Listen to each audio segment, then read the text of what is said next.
Hi, everyone. I'm Dr. Z. I'm a clinical psychologist specializing in transgender care. Welcome to my channel. If you are new on here or if you're a regular viewer and have not yet subscribed, please make sure you do subscribe. Not only do you help me by valuing my time and my effort to put out this content, but you also help a lot of other people to be able to find this valuable and completely free content. So please do subscribe. Also, if you don't yet follow me on Instagram, the link is below. Also, please do follow me on Instagram and show you support. That's where I show up daily to support all of you by giving you tips, advice, and guidance. And I would love to connect with you on Instagram.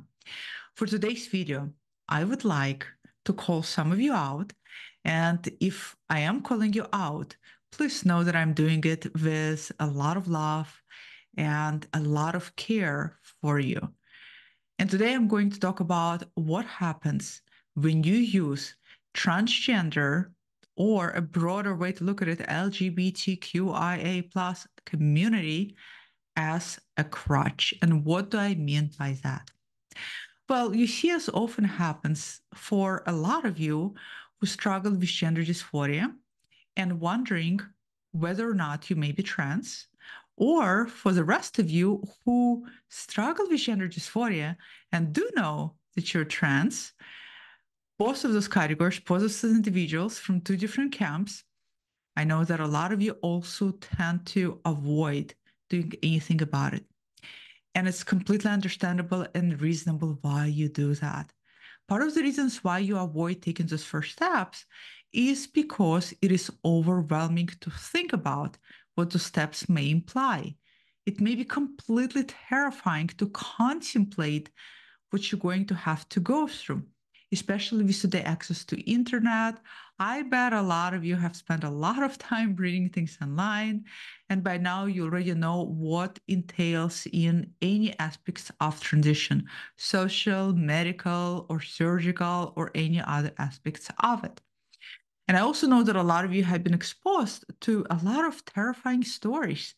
You're going to lose your friends, you're going to lose your family, you're going to lose your loved ones, you won't be able to keep your job. The list goes on and on.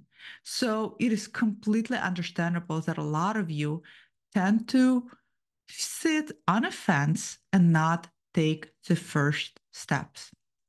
And a lot of times I see this, and this is so incredibly common and probably going to be applicable to a lot of you. I see a lot of people who are sitting on a fence also are very connected to LGBTQIA plus community as well as trans community specifically. You may even go to support groups. You may even follow some of those communities online. You may even go online virtual video meetings. And here's the thing, here is the real truth that oftentimes so painful for so many of us to hear. Being in proximity to other folks who are out there living their lives, who are out there expressing their gender identity, who are out there going through gender transition. In other words, being in proximity to all of those people who do take those first steps does not equate to you living out yours. At some point, a lot of you are going to have to start taking those first steps to live your life. Because the truth is, if you don't live your life, nobody's going to live it for you. And again, living in proximity to others who are living out theirs does not make dysphoria go away.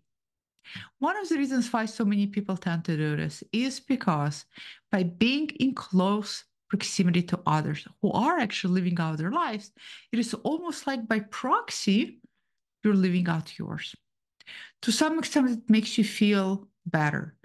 For some of you, it might actually make you feel as if you are doing something. You might be telling yourselves that, you see, I am going to support group. I am taking those steps. And yes, in the beginning, going to support group is an essential step for a lot of people.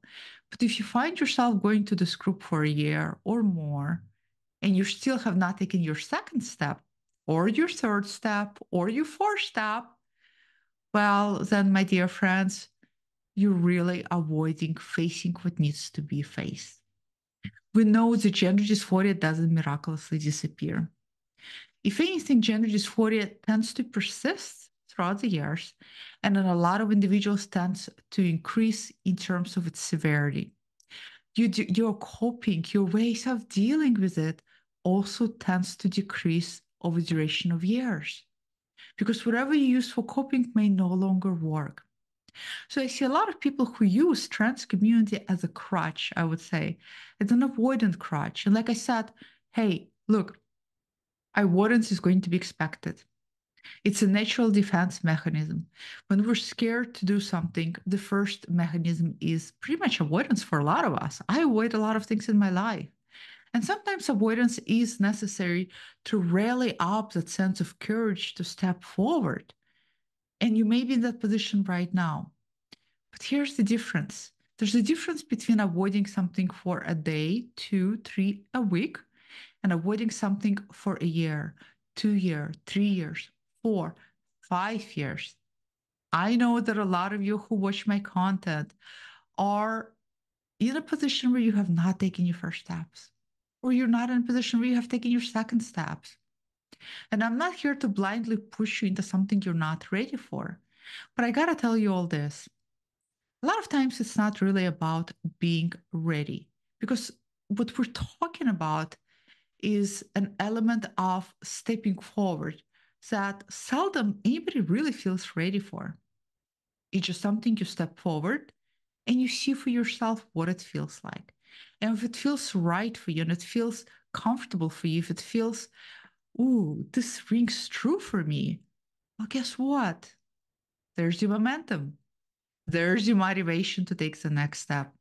But you won't have that feeling until you take that step.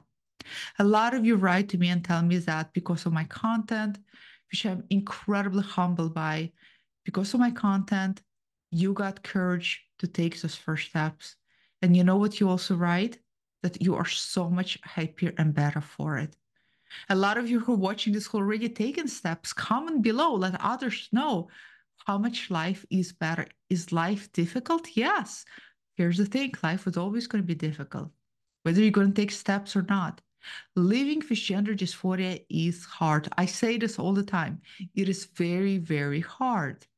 But here's the thing, living a lie, living a life in a body you're not comfortable in, living a life full of regrets is also very hard. Either way, it's going to be hard. So you might as well choose hard. That is ultimately going to lead you to happiness. So this is the video today. If you're using trans LGBTQI A plus, sometimes even I forget all the alphabet in it, as a crutch, please ask yourself, how long have I been going to these groups? How long have I been holding on tight to the support? Has this been long enough that now I'm ready to go? And I really challenge and encourage all of you to consider what are some of the first small steps you can take. Maybe today your first step is to comment below and put down what that step is for you. Sometimes just getting things out, just right out there, writing it down for the first time can be monumental. So what are you waiting for? Go ahead and type it in right now down below in the comment section. Also comment, let me know what your thoughts are, and I will see you all next time. Goodbye.